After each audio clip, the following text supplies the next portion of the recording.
Hey everyone, my name is Ella Stroeing, and this is chapter 15 of Luke. The tax collectors and sinners were all drawing near to listen to him, but the Pharisees and scribes began to complain, saying, "This man welcomes sinners and eats with them." So to them he addressed this parable. "What man among you, having 100 sheep, and losing one of them, would not leave the 99 in the desert and go after the lost one until he finds it? And when he does find it, he sets it on his shoulders with great joy, and upon his arrival home he calls together his friends and neighbors, and says to them, 'Rejoice with me, because I have found my lost sheep.' I tell you, in just the same way, there will be more joy in heaven over one sinner who repents than over 99 righteous people who have no need of repentance.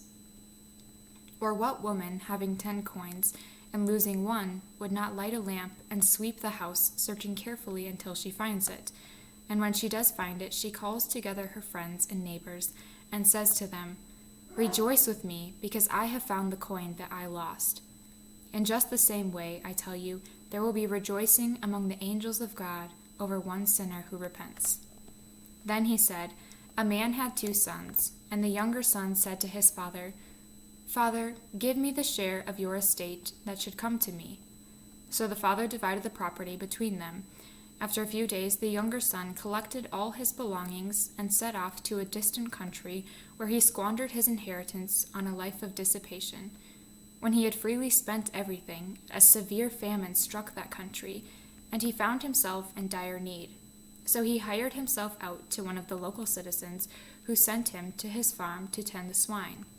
And he longed to eat his fill of the pods on which the swine fed, but nobody gave him any. Coming to his senses, he thought, 'How many of my father's hired workers have more than enough food to eat? But here am I, dying from hunger.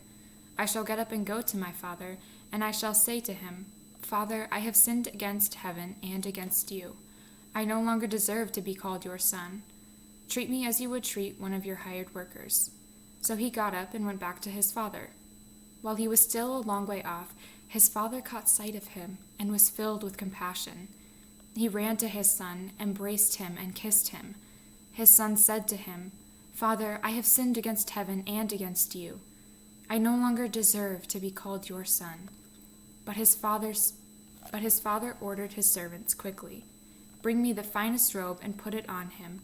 Put a ring on his finger and sandals on his feet. Take the fattened calf and slaughter it. Then let us celebrate with a feast, because this son of mine was dead and has come to life again. He was lost and has been found.' Then the celebration began. Now the older son had been out in the field, and on his way back he neared the house. He heard the sound of music and dancing. He called one of the servants and asked what this might mean. The servant said to him, 'Your brother has returned, and your father has slaughtered the fattened calf, because he has him back safe and sound.'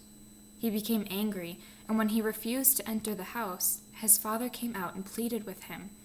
He said to his father in reply, 'Look, all these years I served you, and not once did I disobey your orders, yet you never gave me even a young goat to feast on with my friends. But when your son returns, who swallowed up your property with prostitutes, for him you slaughter the fattened calf.' He said to him, 'My son, you are here with me always. Everything I have is yours.